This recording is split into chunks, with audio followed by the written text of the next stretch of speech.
Sure. Yeah, okay. Okay, maybe I'll throw something. So, what's the most essential ingredient for life? Water. Water. Excellent. We're going to make water. How do we make water? What do you guys know from previous knowledge? What? How do we make water? Somebody willing enough? Come on. Yeah. Oh my goodness, cellular. We're not going to do cellular respiration here. But you're quite right. Evaporated. No. What was that word? Hydrogen gas. Oxygen gas. Oh, that's fine. That's I fine. like that. We forgot a little bit of the demo. We can live with that. Okay. How do you think we're going to make it? Oh, that's a different question. Well, we've got a balloon. Balloon suggests what? Heat gas. Gas. Excellent. You see how you start to think. What type of gas? Hydrogen. Hydrogen. Excellent. Is that all that's in Oxygen. water? And oxygen.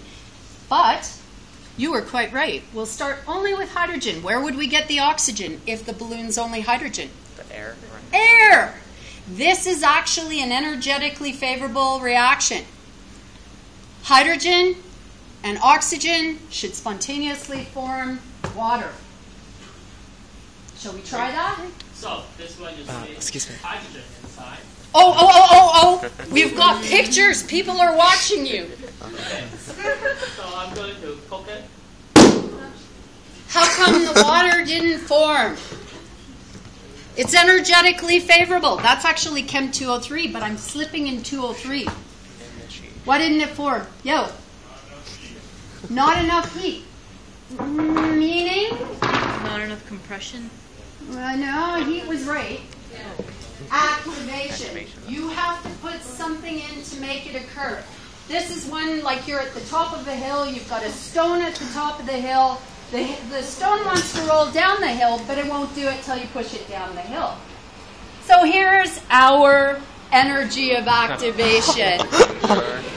Yes, and quite frankly, you can come with me. Dear God. Okay, this one just the hydrogen inside, okay? Oh. Okay. That was a lot of water. Now, you don't see the water. Obviously, you don't see the water. But you saw the reaction. It was quite loud, right? The problem is, okay, one of the things we go through, and it's a cute little, it's kind of like, if anybody does weird cards, this is kind of like if you're doing some sort of primitive person, that's like their little skirt, right? Tore up quite nicely. One of the things when you're in the lab, a lot of people go and they say, there's no correlation between my lab and what I'm doing in lecture. And I'm going to tell you that's BS. Okay? Of course there is. There always is. Because inherent in anything we're going to look at when we're building up structure bonding will be the number of species that interact with one another as they react. What's that called? Now, another thing you have to learn is the different way of speaking about things. So if we're talking about the number of things that are going to interact with one another, that is described by a single word. Does anybody know what that word is? It starts with an S. Meiosis. Hands up. Another moment of failure. Stoichiometry. Oh my God. You will hear this word all the time, but let me show you what is important about stoichiometry. The first balloon, the hydrogen's inside, the oxygen's the outside. As your reaction goes, you're watching the gases diffuse into each other. The stoichiometry is not ideal. Now we've got a balloon where the stoichiometry is ideal. Let's see what the difference is.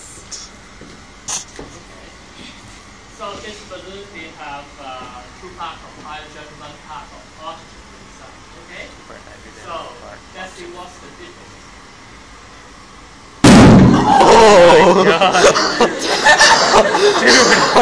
Did you feel that? Yeah. Hey, there's like water in the air. What the hell?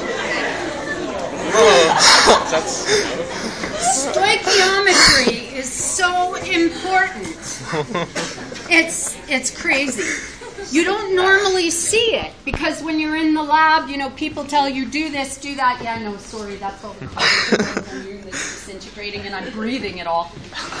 You notice you don't even get a tiny little skirt anymore. You get tiny little bits of skirt. How important stoichiometry is. You say that you wonder why do they make us do it? Why do they make us do it? Because that's the difference between having the first reaction and the second reaction, which is the same reaction. It's just different in the way that you deliver the components, right? So you really, really, really have to understand that when I talk about things, even though it may not seem there, you've got to sit and think, okay, what is she actually trying to get at? Yes? Yeah, that's the balloon. That's the balloon. Some of it will be water vapor. I wouldn't walk under it, believe me, if it were bad. Some of it will be the balloon. The balloon got burned. You have combustion of the balloon, right? So now you could be a chemical engineer.